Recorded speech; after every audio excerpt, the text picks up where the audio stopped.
Welcome to Senior Living Marketing Perspectives. I'm Debbie Howard, co-founder of Senior Living Smart, and today my guest is Claire Carlile. And Claire is a local search expert with BrightLocal, and she also owns her own marketing agency, Claire Carlile Marketing, focused on making the most out of digital marketplace and specializing in SEO, local SEO, and review management. Her company is based in the UK, and she serves clients abroad as well. So welcome, Claire. Hello, thank you for having me. It's nice to see you here. It's great to have you. And I really enjoyed your website. And I thought your headline of, I love helping small businesses get more lovely customers, sell more good things, and do better at digital marketing was just, I don't know, it was very authentic. And I think about our audience because in seniors housing, I have to tell you, I meet the best people, the kindest people, and they're all really authentically trying to do the good things. So I thought you would be such a good fit for this show because you seem to align with people who are really trying to do good in their own way. Oh, that's very kind. Thank you. Absolutely. So today we are going to dive into all things related to what used to be Google My Business, GMB, which is now GBP, which is Google Business Profiles. And there's been some changes and updates and new features. This has gone through several iterations. And so I know that this is an area of expertise for you. And I would love for you just to share with our audience just an overview of maybe what has changed beside the name, maybe previous iterations, where we're going with this, and really the importance of making sure that you are leveraging and optimizing this marketing channel. Oh, that's a big one, isn't it? Yes. I think so. What was GMB? What was before Google Places and all of the other names that it's had, as well as being an area of, I hope it's an area of expertise for me, but it's a real area of passion and interest of mine, because working with the business profile for local businesses is just super important in terms of your business listing is often the first thing that people are going to see. And it is going to be the thing that is going to influence them in terms of, are they going to click through to your website? Are they not going to click through to your website? Are they going to click through to a competitor's website? Will they make a phone call? There's so many things that people can do within your business profile that are, business critical for you, that you really need to treat it as if it was an extension of your website. I sometimes refer to it as like the CMS they never knew they had, because businesses need to know how to make their business profile feed into all these different places that their business will be seen on Google Maps and in Google search, to make sure that the same care and attention they're making on their websites with imagery, words, call to actions, they need to be doing the same thing in their Google business profile, which is a very rich and featured back end itself. So that's one of the things that I love speaking to businesses about, is how to make the most of those first impressions. That's wonderful. And I know we've been in situations where we have a new client. One of the first things we do, the low-hanging fruit, is to immediately get into that profile and optimize it. That is something that can be done quickly. You have to know what's most important and what to focus on. But we've had situations where a client has acquired a group of communities from a competitor, and those communities then are renamed and rebranded. We had one client that for 6 months, they had these new communities that they were managing. They never claimed the business listings. And so all of the leads, the phone numbers, the website of their community that they were managing and supposed to be generating leads, were still connected to the previous owner. So the previous owner is still getting all of the phone calls and all of the web leads. That's very basic. Step number one, claim your listing. And step number two is understand that if there has been a change, of name, of ownership or management, or phone numbers usually change within an acquisition, that those things are, that's at the lowest end, right, of your Google My Business optimization. But I think it's important to start there because some people just miss the basics. But if we get to that point and the business listing is claimed, and another thing is that people don't seem to understand that they have to choose the right category. We've seen assisted living communities that have chosen medical clinic or nursing home or adult day center. It's bizarre what their listings are. So can you maybe talk through the priority of optimizing and where to start, and what are the basics, and then really what are the things that can super optimize your listing? I say the basics, as you say, claim the business listing to make sure that you have access to it, and make sure that the right people have access to it. That's another thing that happens, is you look at users of a listing and see that it's oh, that was the web agency we used to work with 10 years ago, and they're still in there. So that's one of the things. So go in, have a little look at that sort of basic hygiene of that listing. And then you've got the name, the address, the phone number, and the primary category. You need to make sure that all of those things are correct. Obviously, there's lots of things to say about making sure that it is your business name, that isn't filled with keywords, which, can help you rank better, but it isn't very good in terms of not looking like a spammer. Address, obviously that's important because people might be navigating to you. You actually have a bricks and mortar location. Phone number, and if you want to run call tracking, then you need to make sure that you are incorporating that into your phone number. And then as you're talking about, the primary category remains of great importance. So a way of working out categories is have a look and see what your competitors are using. Or not even your competitors, have a think about when I work with businesses, I always look at, it doesn't have to be your immediate geographic competitors. What are the people that are like you and are like the services that you provide, but you aspire to be? And that might be in a different market, that might be in a different country, but it's something that we can look at and say, yeah, they're getting it right. They're doing it beautifully. That's what I need to do. There is a Chrome add-on, which I think is called GMB Spy, which is quite useful. So you can see the competitor listings. BrightLocal itself in our software allows you to see the categories of the nearest competitors. And then there is another really good tool, which is by, I think it's Pleeper or Plepper. Anyway, it's on the .com, and it is a complete list of all the categories, because Google do add categories and they do take away categories. So that's a really great way of going in and seeing what actually exists. And obviously, when you're in your listing, you can just tap in and Google will start suggesting stuff. But you need to be a little bit more strategic than that. You might find that you also need to swap around your primary categories and your secondary categories, depending on, I don't know, the time of year, or depending on, what's happening generally in the world in terms of supply and demand. So the category question is a lot more nuanced than just choose a good category. You need to do your research on that one.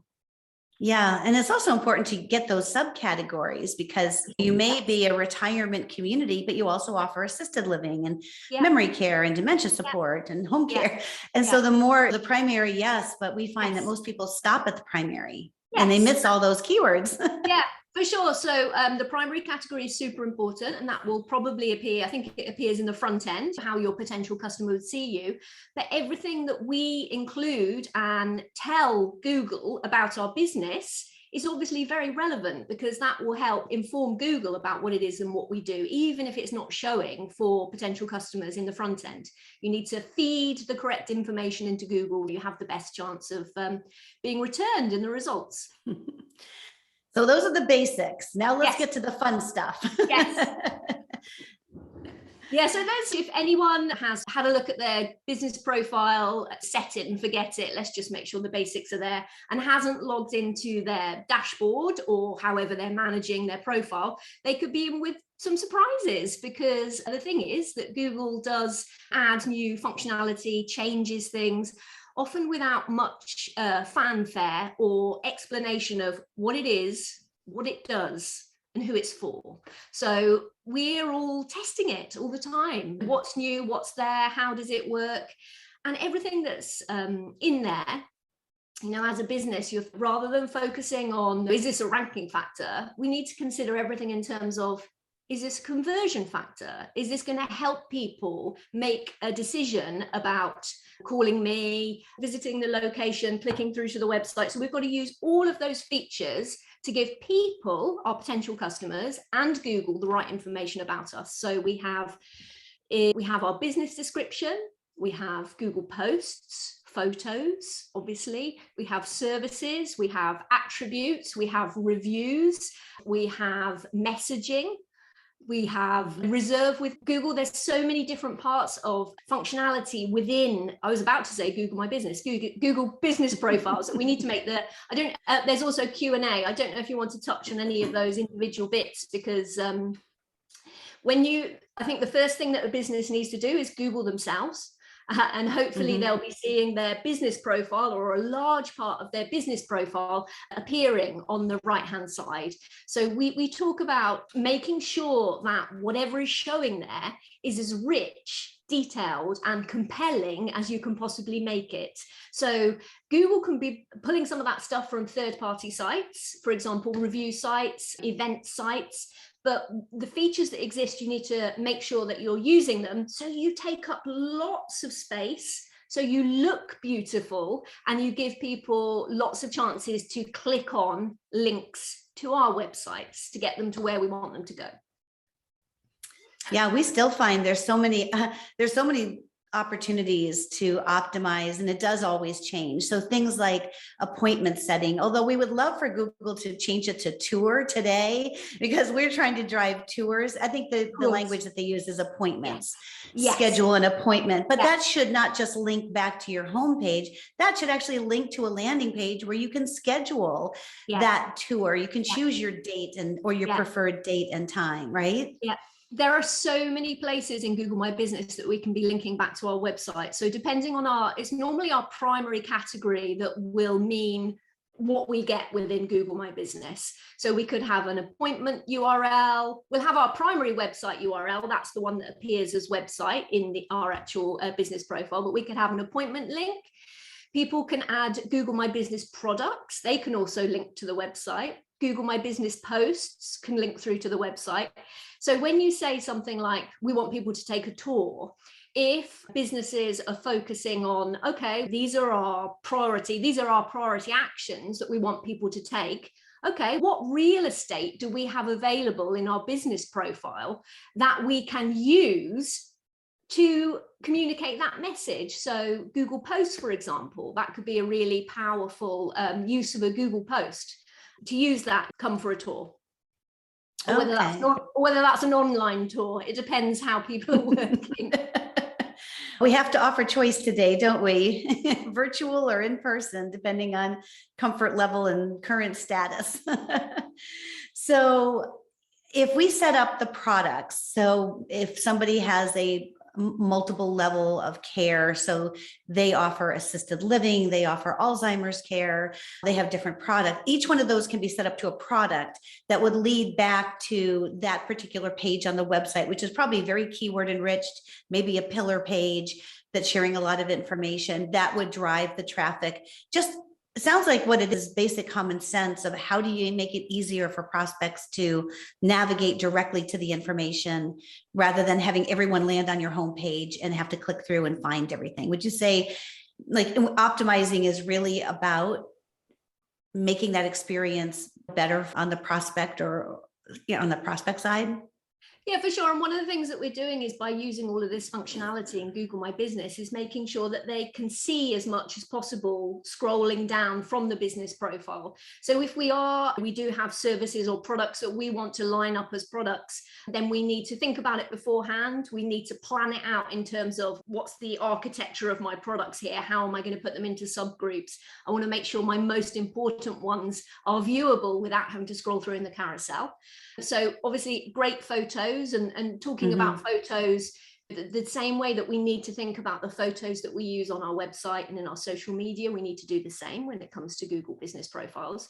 And then a strong CTA, nobody's going to want to read 400 words of what that product or service is about. It needs to be strong CTA and then a link through to the page in question. And I'm sure we'll get onto this in a moment. You need to make sure that you mark up all of your links with UTM tracking. So then when people do get to your website, that they've come from Google business profile, and you can start thinking about, okay, which parts of the business profile is driving traffic to my website and what are they doing once they get there?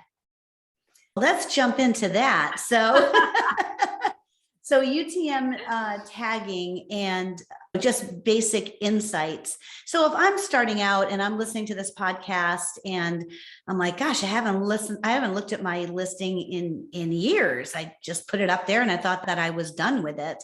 First of all, how do I get a sense of where the opportunities are, where the gaps are, what needs to be optimized, how I'm showing up?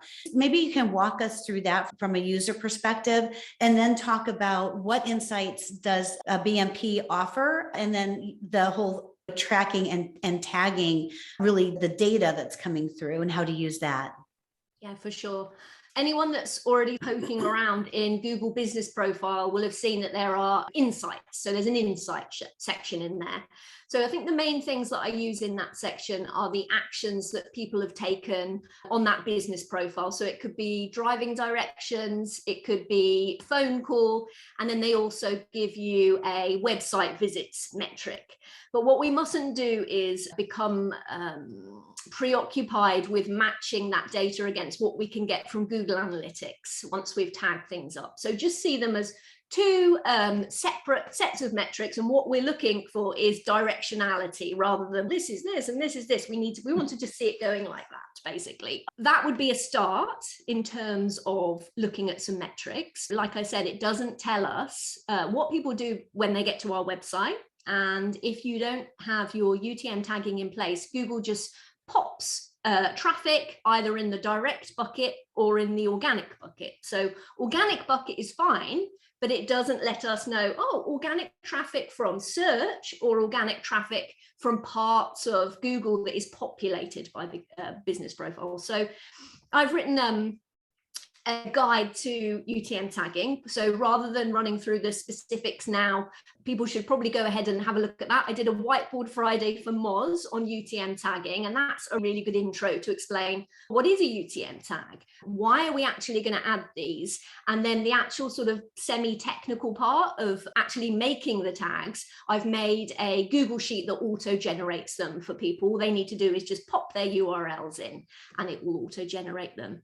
So it might, for some people, maybe that is sounding scary, but it really, really, really, really shouldn't, because read the stuff, get them put in place. And another thing that people should be obviously have set up in Google Analytics are their goals and events. So thinking about senior living, what are we wanting people to do? We might want them to make an appointment. So we should have some sort of goal around that. There might be a download, there might be a certain video view, could be a click to call, a click to email. So all of those things on your website, we're now going to be able in Google Analytics to say, okay, organic traffic gave me 25 clicks to call.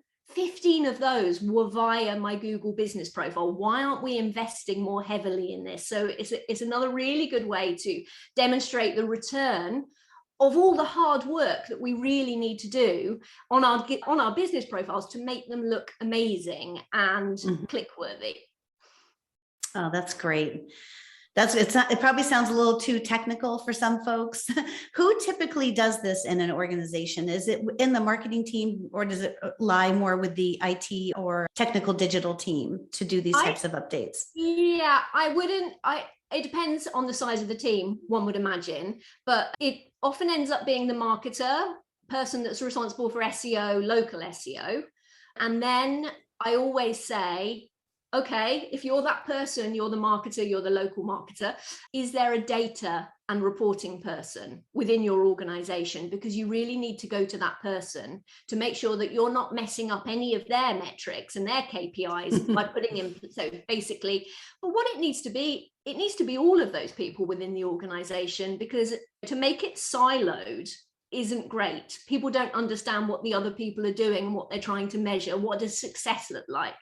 Because hopefully success should look pretty similar for all of those sort of marketing, sales, analyticsy, measurement type people.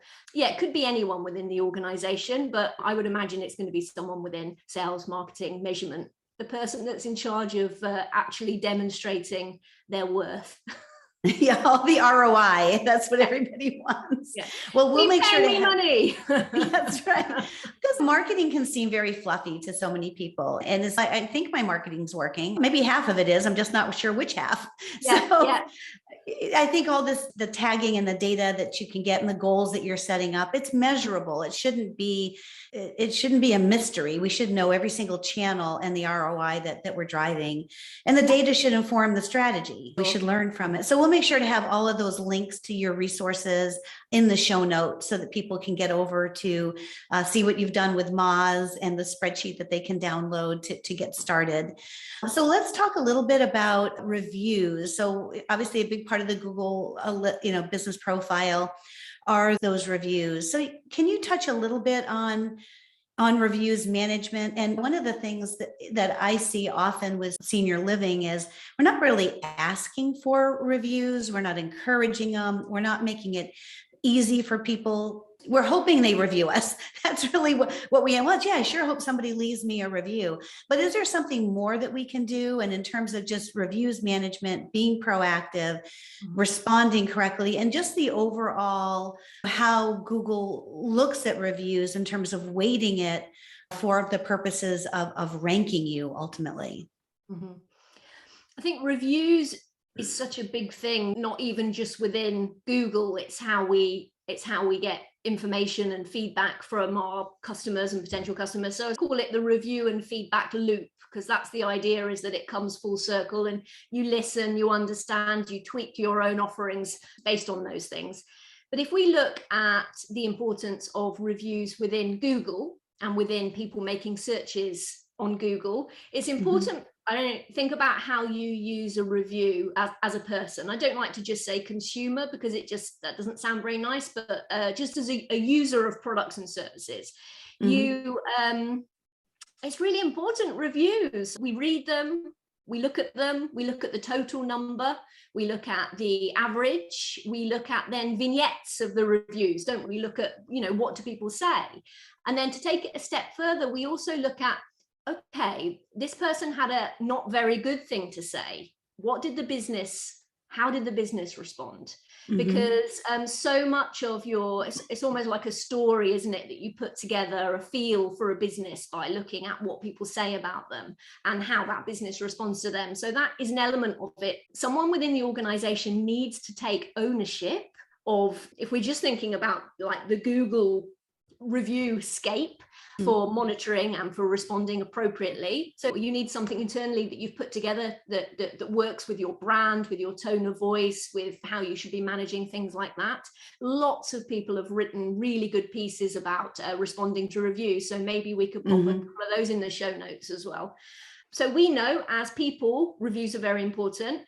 As Google, we imagine that those are also very important in terms of ranking. They're not just ranking because it's not like, oh, you've got loads of reviews. Also giving Google information about what we call your entity, your business. So the words that people use and the way that they talk about you is obviously going to inform Google about what it is that you do and how that you do it. So yes, reviews are very important for ranking. They're important for conversions. We need to look at how many we have. We need to look at our ratings, and we need to be getting more reviews. So yes, we do need to work out a process for at which point during the customer journey we make the review request, how we make it, and the words that we use. Yeah, it's a big area, reviews. Yeah. It is. A lot of times we find that clients have good reviews. They just don't have very many of them. You'll go on the website and they have a 4.8, but only 3 people have ever sent a review. We've also had people try to game the system by having employees write reviews. I work here and it's a great place, which is highly discouraged. I would say that we do use BrightLocal for our clients, and part of it is for the reviews management tool that they have. And some of the favorite things that we like to do, number one is we can sort out all the 4 and 5 star reviews that have a comment, and we can install the widget onto our WordPress client websites, and then it pulls over in real time all those great 4 and 5 star reviews with comments. So people are always worried about pulling all of them over in that instance that there might be a poor review, but BrightLocal really allows you to prioritize those great reviews.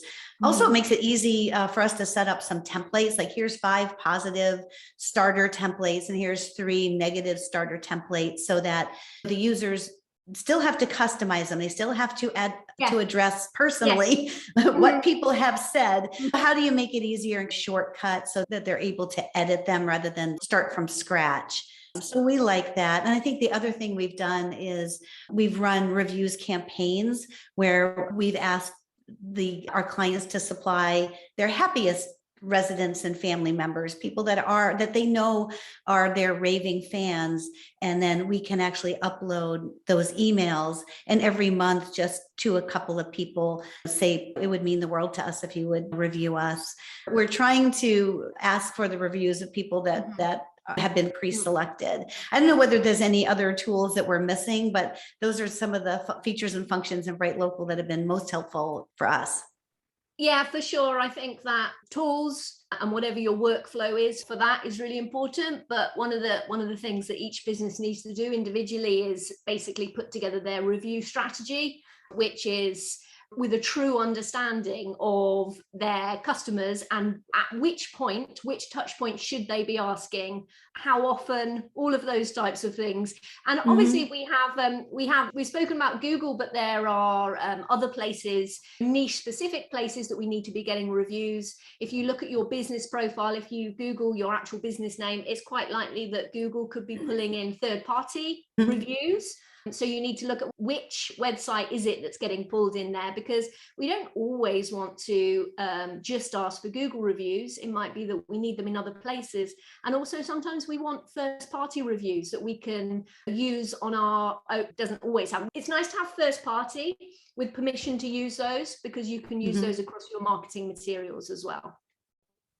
Yeah, that's a good point of making the requests for reviews kind of part of your customer journey and your workflow. We do a lot with HubSpot. So there's the ability right now even to embed texts. So if somebody tours the community, we can automate the fact that 30 minutes after the tour, we can say, tell us about your experience. And some of those things are easier to do with text, I think, than email, because it's easy to quickly respond. So let's move into local ranking. Senior living is very local. Most people move in, they choose a community based on location and price and differentiation. But location is certainly in the top 3 within that decision. People might drive a little bit longer to get what they think is going to be a better experience, but they want their loved one to be close. And it used to be that our job was to get people on page 1. Now it seems like our job has turned into get me into the 3-pack and map. So even page 1 isn't good enough anymore. And I know it's a big mystery around the algorithm, and it's changed. What we had eat, and then we had ice, and so what do we know, or can you demystify or give any insights into that function of how we can rank? What can we do to improve our opportunity to get into that 3-pack? Lots of different things, but so when we talk about local search, we do have the 3-pack and the local finder, but obviously there are the local organic results as well. So we'll be looking at both of those places. But Google is, so when you have your map pack, which Google, you don't actually have to add a modifier in terms of your location. If you were looking for home care services and you make a search, Google takes it as one of the intents of that is going to be, this is a local search, this is someone looking for a local business. So they'll give the map pack as well as other results, which might be relevant depending on the intent. So the map pack itself, I don't know if anyone is familiar, they might be with the local search ranking factors survey that is done every year since, I can't remember, since wheels were square and David Mim started it. And it's now been taken over by Darren Shaw. But what he does is he surveys, I don't know how many it is, 30 or 40 people that work within local SEO to get their ideas about what might be most important in terms of the local algorithm, which he splits then into the map pack, our local finder, and also local organic. But what we need to remember that this is not Google saying these are all the things that you need to do. This is people's take on what they think might be the ranking factors. Google tells us about the local algorithm, telling us that it's about proximity, relevance, and prominence. Now, prominence is a bit like authority when we think about websites. We know those things, and Google also gives us lots of information about what makes a good business listing. But if anyone is thinking, okay, I really need to work on this, I need to work on my local presence, then definitely go and have a little look at the ranking factors survey. But we know that Google My Business is going to be very important. Google My Business itself, the information that we put into our listing, is going to be very important to help Google rank us in the map pack.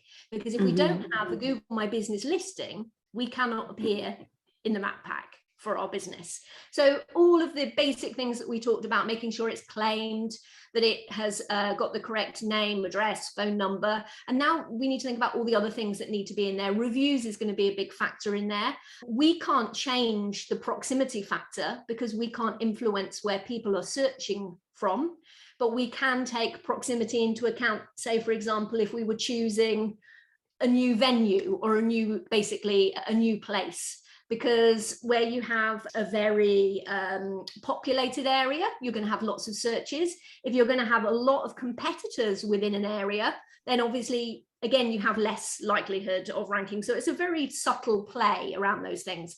But yes, so making sure all your information is correct, making sure that you give Google as much information as possible. But even then, we need to not forget that don't be just purely obsessed with your Google business profile, because if you're a local SEO and you're doing local SEO, you need to do all the regular SEO stuff as well. So your website also needs to be, make sure that it's fast, that it's indexable, that you have the relevant information on there, that you have good internal linking, that you had good backlinks, all of the normal things that we need to do those in addition to making sure you have a really good Google business profile listing and get reviews and add photos and use posts. Oh, sounds exhausting. It's an opportunity rather than I get really excited about it. It is. And it's art and science too, right? So there's the whole back end, technical aspect, and you're never going to be fast enough for Google. Every time we run those page speed reports, it's like we would have to get rid of every photo and every video and everything that makes the website pretty and engaging in order to hit that 1 second. We just need to be faster than our competitors. There you go. Yeah. That's a better goal. That's a much better goal. And we'll put into the show notes, we have some free audits that folks can do if they want to see how Google is ranking their website or their SEO. BrightLocal does offer us some free scanning type of tools that are really pretty robust.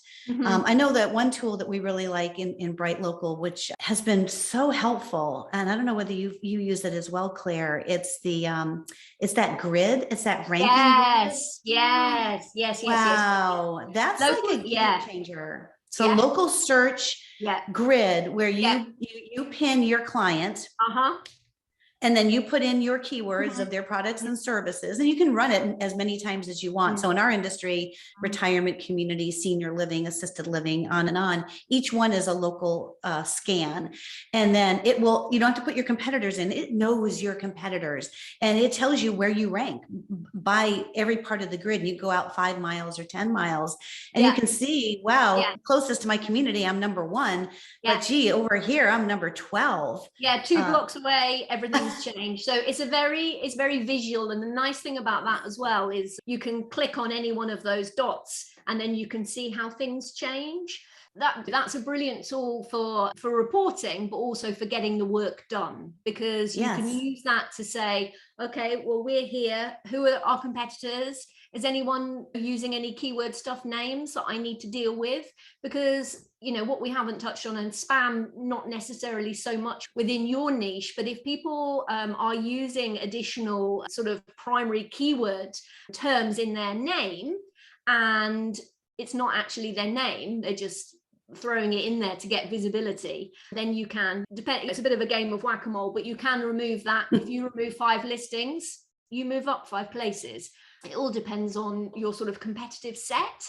But yeah, that tool is awesome to see how things are changing, to quickly identify where your competitors are creeping up and you might be losing visibility. It was also really interesting. We had an update to the algorithm recently. I think, so Joy Hawkins, I think, called it the proximity update. So what they did was dialed up proximity, but potentially dialed down or made less important keywords in business names to maybe try and deal with this spam. So if you were running those reports beforehand, you might be able to see, has this benefited my clients, or have my clients actually lost visibility because of this update? So I love that tool just because you can get a visual across the months, across the quarters, across the years of what's happening in the marketplace. Who are the movers and shakers? Yeah, it's wonderful business insights. It really is. And I guess the last thing to touch on, although it's not a big topic, I don't want to spend a lot of time on it, but just making sure, the last thing is citations and directories. Are they cleaned up? Are they accurate? One thing I really appreciate about BrightLocal, and we've used multiple citation management tools, Yext and Birdeye and various, I think we've gone through 3. And what I appreciate is I used to pay forever for citation management. And really, once you clean them up, because there are, just to create some context, people create directories all the time that our clients are completely unaware of that they're even listed. So someone could start a business saying, oh, I'm going to start my little business about referrals to senior living communities. And what I'm going to do is I'm just going to create a website and I'm going to list all of them. And I'm going to do some lead gen and then sell those leads back to them. So I don't even know that I've been listed. They didn't have to ask my permission or anything else. But if there's a change, if my name changes, if I get acquired, if I change a phone number, anything else, there is that trust factor with Google, right? To make sure that you're not listed as one thing in one place and all your directories and citations are just a mess. We had a client that was listed as a vape shop. So a vape shop, I don't know how, but somehow their business listing got brought in as a vape shop. And we're like, what the heck is going on? So there is a way to do that one-time initial cleanup, but you shouldn't have to pay for it every single month forever, correct? No, especially if you're the type of business that once your name, address, and phone number is correct, it's not going to make a huge amount of difference. Your business isn't going to fundamentally change. So paying for an ongoing service where you have to keep paying, or when you stop paying, they'll revert back to the originals, then that's not a solution for certain types of businesses. So with citations, and if anyone has dipped into the world of local SEO over the years, you have declining importance in terms of Google probably used to use mentions of our name, address, and phone number. People talk about NAP consistency. Now, Mhm. Google is very clever. It doesn't rely on all of these strange little directories to make sense of us and our businesses. But what it is important is if you think about the main listings, the aggregators that then feed in information to third parties. I think a lot of people forget their Apple Maps listings, concentrating purely on the Google universe. There's a lot of people that use iPhones. There's a lot of people Yeah. that have in their cars, it uses Apple Maps by default. So you need to make sure that you've claimed that listing. Those are the important ones. And then with regard to, oh, I've got 6 million citations that I need to update, I'd probably Google my business name and see what is appearing on the first 2 or 3 pages. If they're correct, then that's great, because one of the things about citations, it's not necessarily so much about, oh, Google will think I'm something else. It's like, no, what if someone actually uses that information and ends up being a sad and upset person that's not very happy with your brand because it said that you were here or that you were open during a certain time. So I think that's one of the biggest things, is understand what has visibility for your brand term, and then making sure that you're updated in those places. That's wonderful. Yeah. Thanks so much for just expounding on that, because we get a lot of questions, and it's easy to run those free scans to see where you have inconsistencies. Sure. Yeah. There's lots of tools. Well, this has been a wonderful conversation. If people maybe do you want to do a little overview on BrightLocal? We use it for all of our clients and have found it to be so very helpful. We've tried, multiple other platforms, but for this one, for us, for our industry, we've just found this to be the most intuitive, the easiest to use, and really the most helpful. Pure transparency for everybody listening. We are a client and certainly a fan. Anything you want to close with around BrightLocal before we tell people how to find you personally? I don't think so, because I think that your testimonial is like the most important thing, in that you are, an agency doing the best for your clients, and this is what you choose to use. So rather than me saying, oh, it's really good, it is really good. It's just super important that you use it and that it works for you. And I've used it. I'm a sort of mini boutique agency. I love all the elements of it. For me, I don't do much prospecting for clients, but what I do use it for is for reporting, and I use it for all the things that we talked about, which is running a scan of the business profile, and it will help me identify bits that need tidying up. And it is good for you to be able to export a snapshot of where that business is now. So that's me doing my hard sell. I don't need to do a hard sell of BrightLocal. It's excellent.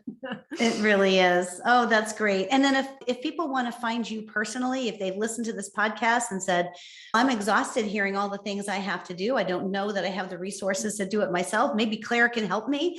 One thing I have thought about, a really good thing about BrightLocal, which is the fact that in terms of the content hub that they have around, I don't know how to do this, I need to know more about this, I need to know about what does this mean. So their content is just absolutely brilliant. So they have a lot of they have in-house writers, they have real good industry people that come in to write.